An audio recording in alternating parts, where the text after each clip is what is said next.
Anthony Joshua did in 2 rounds what Tyson Fury could not do, and that is knock out Francis Ngannou.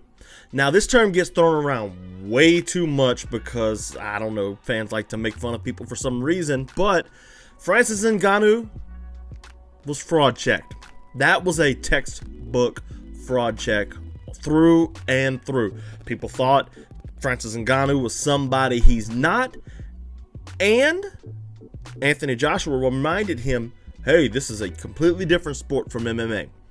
So, yeah, 2 rounds is what it took Anthony Joshua. That is wild. Joshua looked fan-freaking-tastic.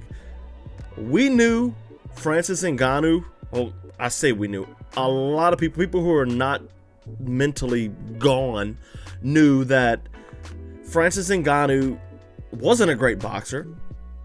He just got by on the Tyson Fury fight because Fury has this thing where he likes to carry people sometimes. I also am of the mind that Tyson Fury didn't take that fight too seriously. If you remember, Tyson Fury announced the Alexander Usyk fight before the Francis Ngannou fight as they were preparing for each other.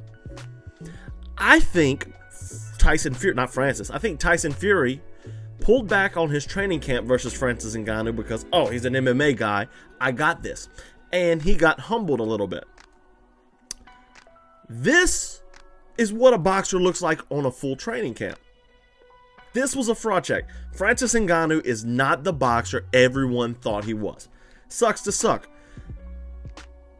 I'll be honest though, he still kind of won. Despite the fraud check. Yeah, you're not a boxer. I'd like to see him go back to MMA. We'll talk about that in a minute. But he's not a boxer. He went from making $600,000 in his last fight in UFC against Cyril Gane. $600,000 to, what was it? $10 million the first Tyson Fury fight. $20 million this fight. I'm gonna look it up now actually.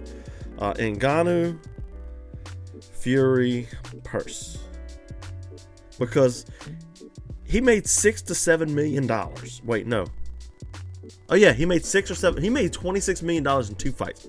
He made $20 million. He made $10 million a round, and he didn't even complete the second round in his second against Anthony Joshua. Oh man, his knee went back. Like, look at this right here. His knee went back just like Stipe Miocic. Time is flat circle. Crazy, absolutely crazy to be put down like that. Now this showed me Anthony Joshua is still a very good boxer. I've always been kind of on Anthony Joshua, but if you go back and listen to the last episode where we talked about Joshua fighting Otto Wallen, you'll see that, hey, I actually kind of started to turn around on Anthony Joshua because that was a good performance. It was an aggressive Anthony Joshua performance, whereas he's been complacent in the past. This was not a complacent performance whatsoever by any stretch of the imagination, and neither was that Otto Wallen fight. This was the highest level of boxing in heavyweight, that is, the highest level of heavyweight boxing versus an 0-1 guy that fights mixed martial arts. Joshua showed that, not that there's levels to this, is such a stupid saying, but like, these are 2 different things. So Francis Ngannou in the first round, AJ's still a very good boxer. Like I said, Francis Ngannou in the first round switches to southpaw. He thinks he's going to trick Anthony Joshua just by switching to southpaw. What's Joshua do? Here's a right cross straight down the pipe. And the guys on Heavy Hands were talking about this for Chito Vera versus Marlon Vera this weekend. Chito Vera versus Sean O'Malley, I'm sorry. But in a southpaw versus orthodox matchup, one reliable good weapon is a cross right down the middle or a jab right up the middle, especially if their guards up high. So Francis switches to southpaw, and Joshua's like, gotcha, right hand right down the middle. Put him on his butt. First round. And Francis Ngannou looked very composed at the beginning of the first round, but after that knockdown, he had that kind of worried look that we saw with him in like the third round versus Stipe Miocic in the first fight, not the second fight. He put away Stipe too quick. Second round comes around, he survives, and Joshua doesn't press it too much. He doesn't get too crazy because that's how you get caught. He still looks kind of shaky, like, oh man, I need to get it together here. He kind of has this thing where he leaves his jab out too long. Anthony Joshua is a really good boxer. So Francis, he kind of leaves that jab out too long, and Joshua slips to the inside as he's throwing a right hand over the top, and then he throws a lead uppercut. I believe that was the combination, or it might have been a jab over the no. Yeah, it was a right hand over the top and a lead uppercut. Puts Francis Ngannou down again. This one hurt. You could see it in Francis's eyes that he wasn't all there. Oh man, very next exchange.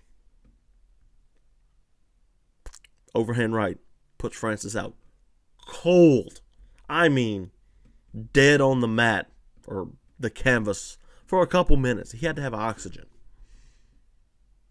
Kind of scary scenes, I get it, but this is the sport where we deal in.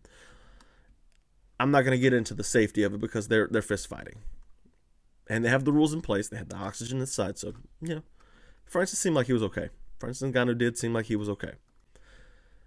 This is an absolute disaster for Tyson Fury, though. Oh, it was a disaster for Tyson Fury. Jesus. So, if you don't know, you've been living under a rock, but Francis Ngannou fought Tyson Fury in his boxing debut. And this was in Saudi Arabia. The Saudis financed it like they always do. All hail our Saudi overlords.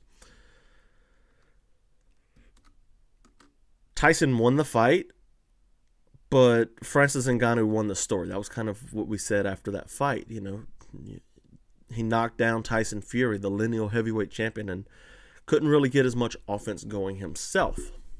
So, with Anthony Joshua knocking out Francis Ngannou in the second round, that makes Tyson's win, in quotes, look horrible. He went out there and he beat up Otto Wallen, which was another guy who gave Tyson Fury, fits when they fought. But to be fair, Otto Wallen also was catching Tyson Fury as he was coming back from, his stint off and his mental health break and all that. So this win does a lot more because, this is an amateur boxer almost, we can call MMA amateur boxing fights for Francis Ngannou's sake. This win made Tyson Fury look absolutely terrible. And you could see it in his face, too. There's some pictures going around. You can look it up. But there's pictures of Tyson Fury going around, and he just looks, sick to his stomach because of how ugly that makes his win look. Because it was like a split decision, I believe. It shouldn't have been a split decision. I had Tyson Fury winning that fight. But Anthony Joshua's second round knockout's just definitive. So the question now is, does Anthony Joshua beat Tyson Fury? Obviously, Tyson Fury's booked in 2 fights now. They're going to have 2 fights because there's a rematch clause against Alexander Usyk. So he'll have to beat Usyk twice, or he'll have to lose to Usyk twice, or he'll have to beat and split the fights 1-1. But that Joshua fight's there. Now, Anthony Joshua can make a bigger name for himself and go out there.